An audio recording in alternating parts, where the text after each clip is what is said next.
It was Halloween night. My friends and I were preparing for our final year of trick-or-treating. Of course, because of this, we wanted to go out with a bang. We planned on filling up multiple pillowcases of candy that would be able to last us until next Halloween. What we were really looking forward to, though, was that this was the year we all decided we would go explore the abandoned house right up the street from my friend's place. That house had been vacant as long as I can remember, and up until this point, we never had the courage to actually go in and explore. But this was our year. Come to think of it, I'm not sure why no one bothered to remodel the house. It had just sat there for years, collecting dust after the previous owners moved out. Anyways, the plan was to gather up as much candy as possible early on in the night, and then head over to the abandoned house to explore afterwards. We set out for our candy at about 5 p.m. We were one of the only people out this early, but we didn't mind. To us, that just meant more candy for us. Trick-or-treating went great, and we all ended up getting a decent amount. At about 8:30, we decided it was time to call it quits with the trick-or-treating. We made a quick pit stop back off at my friend's house to drop off our bags before we went to explore. Fortunately, his parents weren't home, so we didn't have to worry about sneaking out or them asking where we were going. The house was about a 10-minute walk from my friend's place. The whole way there, we kept talking about all the crazy things we expected to be in there. We finally got up to the front, and admittedly, I was having second thoughts.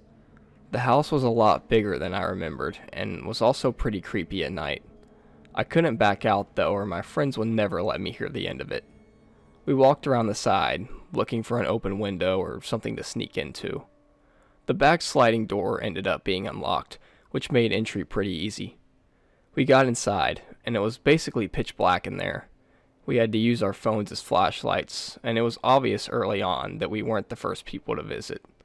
There were a lot of old beer cans and trash on the floor. There was even graffiti on the wall in some rooms. It was pretty much what you expect from a house that hadn't been occupied in years. Old, dusty furniture everywhere. We all started to split up to cover more ground. I wasn't too fond of the idea, but I just went along with it. There were 3 of us, including me. One of my friends and I went upstairs to check out the rooms, and the other stayed downstairs to explore. We got upstairs, and I noticed the very last door at the end of the hallway was the only one that was closed. All the others seemed to be wide open.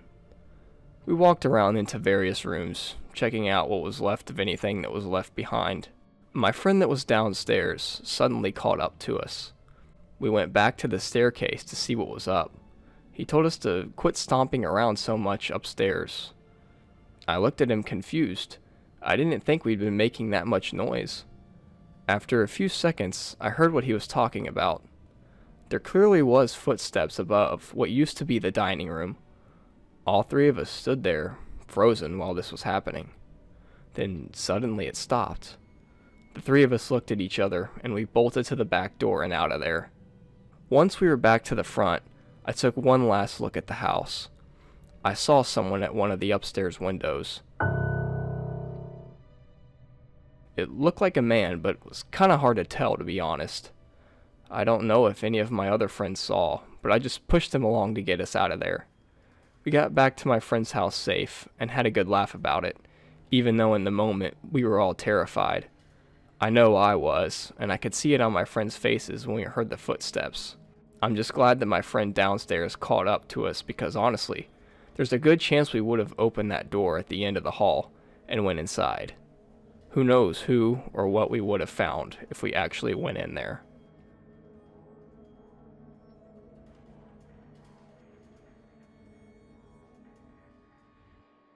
I'm probably the only person in the world that isn't a huge fan of Halloween.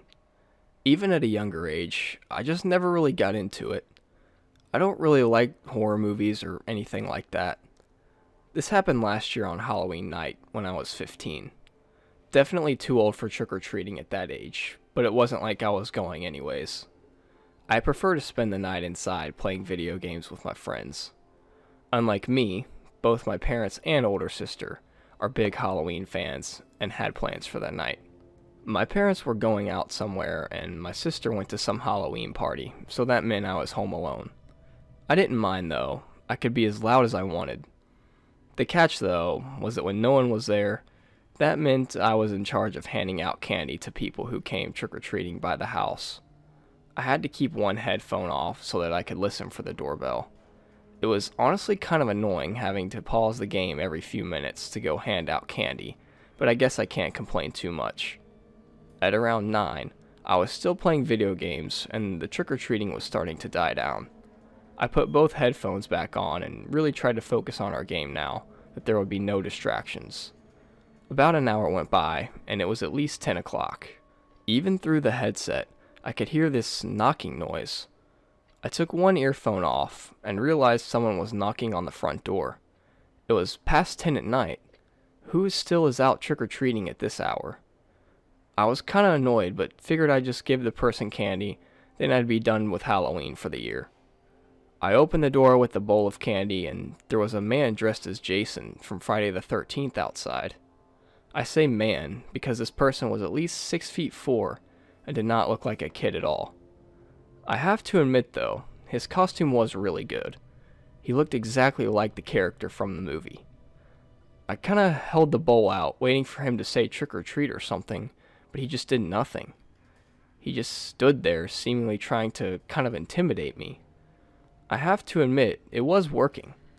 I was starting to get a little freaked out, and then I noticed he didn't have a bag or anything for candy. In fact, he had nothing in his hands at all. I started backing up slowly into my house. Whenever I took a step back, he took one forward towards me. He still didn't say a word, getting closer and closer to actually being inside my house. I took one more step back inside and shut the door quickly and locked it. I didn't really know what to do. I wasn't sure if he was actually trying to come in, or if he was just playing the character, but I didn't want to take any chances. My issues weren't completely solved though, as he was still on the other side of my front door. I figured now was a good time to make sure the rest of the doors and windows were locked. I was basically sitting in the living room paranoid now, listening for every little sound. I hoped he would just go away and leave me alone. I almost had a heart attack when I looked at the back door and saw him there on our back deck. He was looking inside the back door that connects to the kitchen. Thank God I locked it a few minutes earlier. I just hid on the other side of the couch where I knew he couldn't see me. I waited a few minutes and looked up, and he was gone. I felt a little better, but still on edge. I sat there, waiting, paranoid, until my parents came home. They seemed to think it was no big deal, and just some Halloween prank. I wasn't so sure though. Anyways, the next day came, and Halloween was over to my delight. That day, my mom told me she saw something on the neighborhood website, where a lot of people had mentioned the same guy I had seen from the previous night. One of the residents even said that he walked into their house. My mom still thinks it was a joke, since it was Halloween, but I like to take the approach of better safe than sorry. Considering I was already not a fan of Halloween before this interaction, it's safe to say I'm not really looking forward to it coming up this year.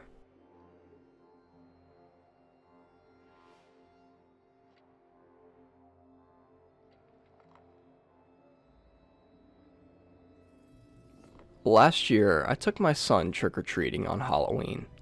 He's only 6, so there was no way I was letting him go out on his own. Halloween is one of his favorite days of the year. He really just enjoys dressing up, and of course the candy that comes with trick-or-treating. We started around 6, planning to take my route around the neighborhood that we did every year. There were a ton of families and kids out this year as usual. Anyways, as the night went on, it was obviously starting to get dark out. I don't like being out too much past dark, so once 7:30 rolled around, I was about ready for us to wrap it up for the night. My son convinced me to let him hit a few more houses before we called it for the night. We were on a street I wasn't too familiar with. I didn't know anyone on the street and couldn't recall ever being there before. It was, however, still in our neighborhood, so I wasn't too worried about it. I usually stayed on the sidewalk and let my son run up to the door while I watched. While this was happening, I noticed across the street a girl was alone at someone's door. She couldn't have been older than maybe 8 or 9. The man whose house she was at was talking to her about something. I could tell because he was bent down like he was talking with this girl. He stood up, and she followed him inside the house. The front door was shut after that. I thought it was weird, and was a bit concerned that this girl had possibly wandered into a stranger's house. I'm not one to be super confrontational, though. I really didn't want to go to their door and ask if she was his kid, but at the same time, if this girl was potentially in danger and I did nothing, I would feel extremely guilty.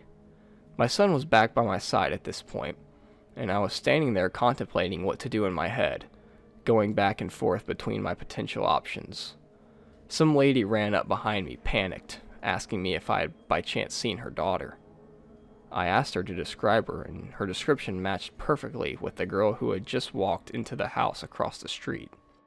The lady ran across the street to their door and pounded on it. I took this chance to call the police to have them come out. No one answered the door, and the lady was even more panicked by now. The police actually showed up rather quickly. They made their entry into the house, and came out a few minutes later with 4 men in cuffs. The girl was brought back out to her mother, seemingly unharmed. What makes this story even more weird and creepy is that none of the 4 men were even owners of the house. The real owners were away on vacation, and those 4 had broken in. They were literally using the house, pretending to be the residents and luring in unsuspecting kids while they had a chance to do who knows what.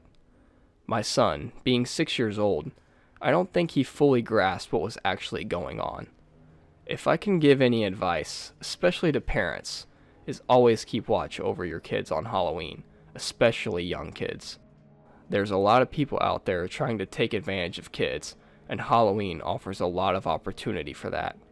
Also, if you find yourself in the situation I was in, don't be afraid to speak up. You could potentially be saving a life.